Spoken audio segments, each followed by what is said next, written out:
My name is Zian, and I love you. I'm making this film, We Are the Most Beautiful People, because first, it's something I inherently believe.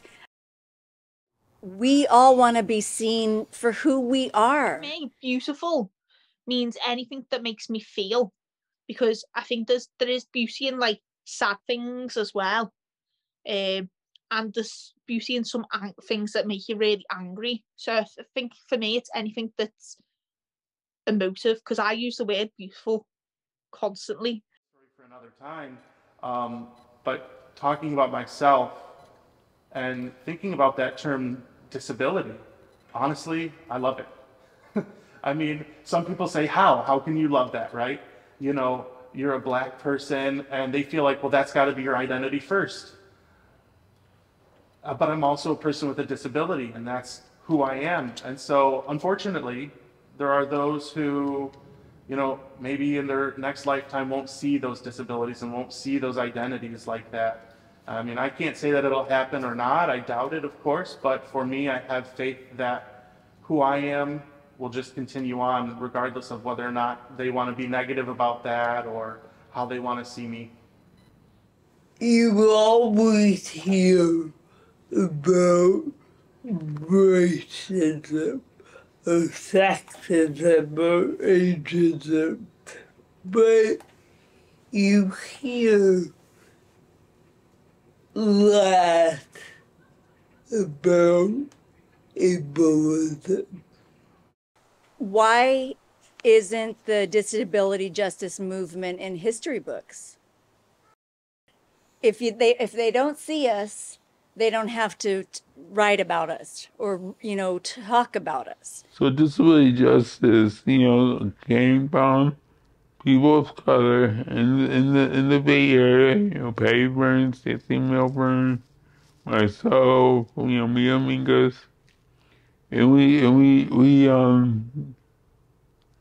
put it out there because we realized that the disability rights movement was so white and didn't really put race and queerness and transgender people, together. So we came up with, especially Patty Byrne, came up with disability justice, in our artistic disability communities. We never thought that this topic would be like an academic term because it came from the community.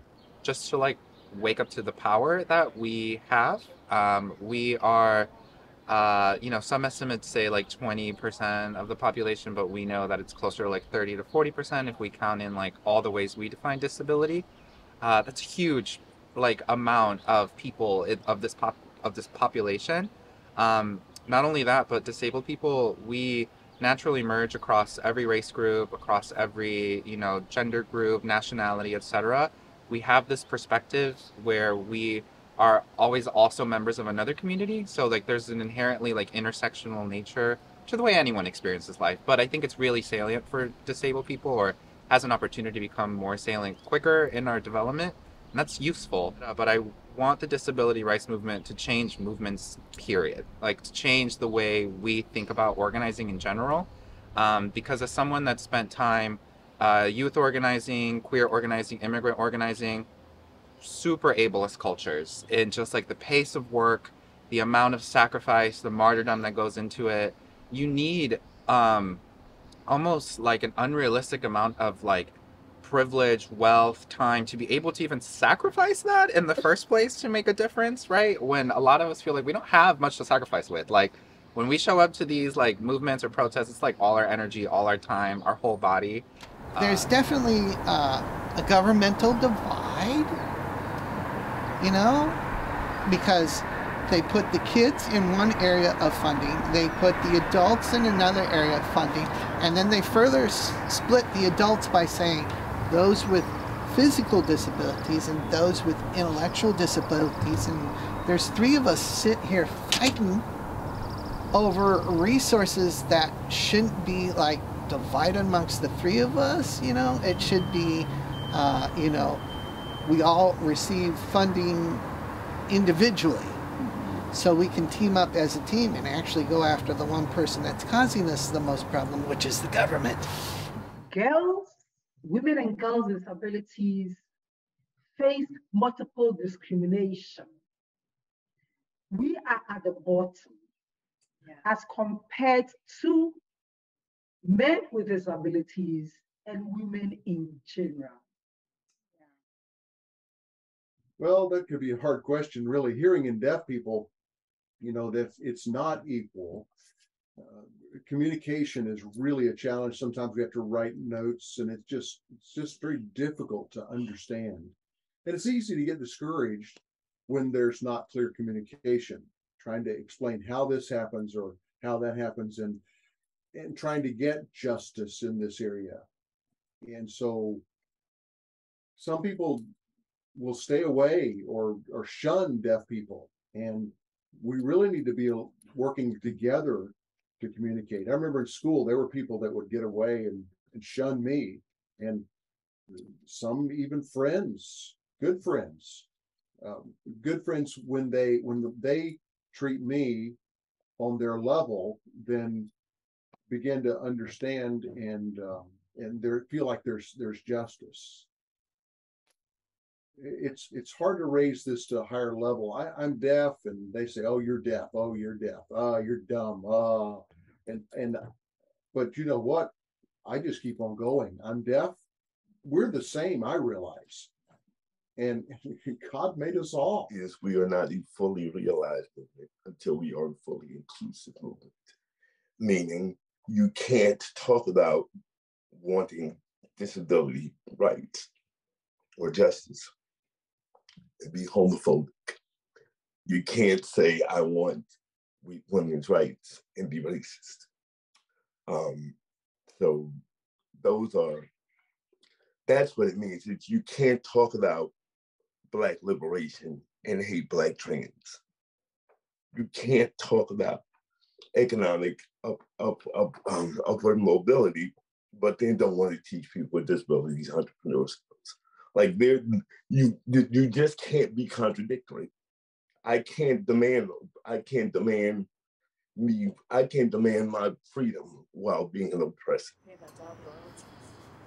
The disability rights movement need to embrace the disability justice movement, which embraces principles like intersectionality, leadership of the most impacted, and being anti-capitalist as being cornerstones of the movement. The movement also needs to come to terms with how it applies to our cultures and how interableism is something that everyone deals with. So ableism is just it's a privilege. Mm-hmm. And again, I have to tell people that that's not just physical disabilities, they're invisible disabilities, like my hearing loss. If I take my hearing aids off and don't speak and walk down the street, you would not know that I had a hearing loss. Mm-hmm. Because I look just like you. Mm-hmm. I think people really need to look at the way that they are talking to and treating disabled people, because often they just treat us like a child, and we're not. A lot, like even if there is a disabled child, don't treat them like, you know, a baby.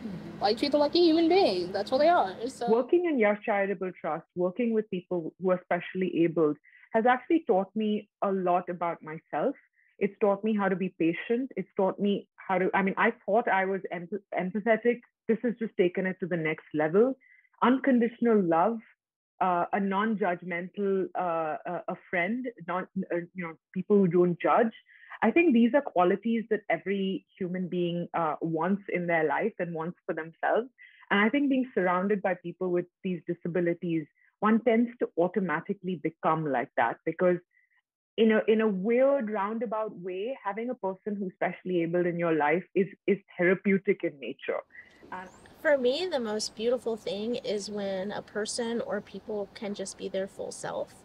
That, like, really unadulterated authenticity of loving who oneself is, and just knowing that that's not perfect, knowing that that is complicated and messy, knowing that there are contradictions, but just being proud of all of that, not shying away from the parts that our culture and society tells us are negative, but really just being like, this is who I am.